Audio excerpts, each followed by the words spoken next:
Matahom nga kabuntagon mga kapaglaom. Ang atong morning devotional karong Hulyo 20 naguluhan ang iyang kamatuoran ug ang atong teksto makita sa Mateo 9 bersikulo 33 nga nag-ingon, dili ba usab unta maluoy man ikaw sa imong masig kaulipon, maingon nga gikaloy-an ko man ikaw.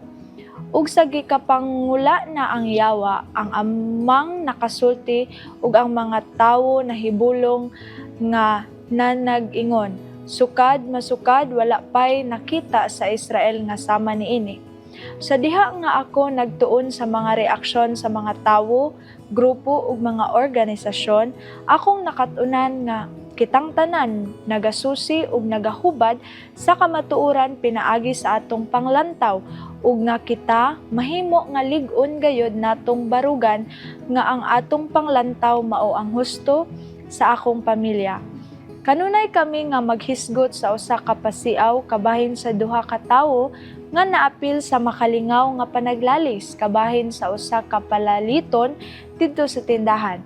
Ang usa kanila nagtuo nga kadto usa samtang ang usa nagtuo nga kadto keso.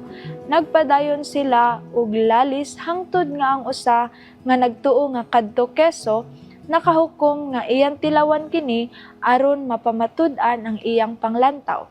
Sabon iyang lasa, apan sigurado gayud ko nga keso ni, pamugos niya, ingon ani kita kagahi usahay. Ang milagro ni Jesus sa Mateo 9 bersikulo 32 hantod sa 34 mo'y ikapulo nga milagro sulod sa duha ka mga kapitulo. Apan nagapukaw kini ug duha ka nagkasumpaki nga mga tubag. May usa ka tawo nga naamang kay giyawaan ang gidala kang Hesus bersikulo 32. Maingon nga ang buta nakakita sa nahauna nga milagro. Ang pagkadungog ug pagsulti sa bungol amang maoy gihulat nga pagatumanon sa dugay ng gipaabot nga Mesiyas. Ang doble nga milagro sa paghingilin sa yawa ug pagpang-ayo ginapasabot sa pasiuna sa tubag sa panon sa katawhan ngadto sa milagro. Ug sa gipagula na ang yawa, ang amang nakasulti ug ang mga tawo nahibulong bersikulo 33. Ang unang reaksyon mao ang kahinam ug kahibulong sama sa nahitabo ni adtong mga nakasaksi sa pagpakalma sa bagyo sa Lanao. Uban ang mahinungdanon nga pagdugang mahitungod sa pagkabag-o sa pag-alagad ni Jesus. Sukad masukad, wala pay nakita sa Israel nga sama niini.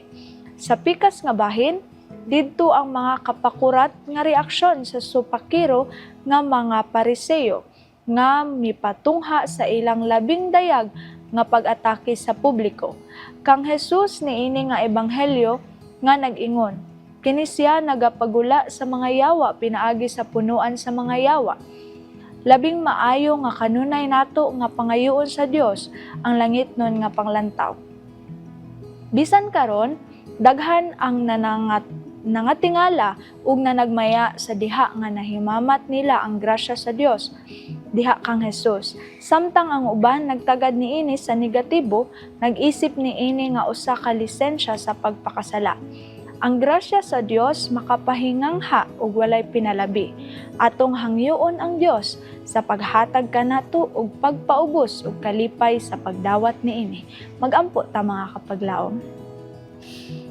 Amahan nga balaan, salamat sa imong gahom ug kamatuoran nga among makita matag adlaw. Sama sa mga tawo sa Biblia nga nahibulong sa imong mga buhat, tabangi kami nga dili lang mamangha apan mosalig ug motuo kanimo sa tibuok namong kasing-kasing.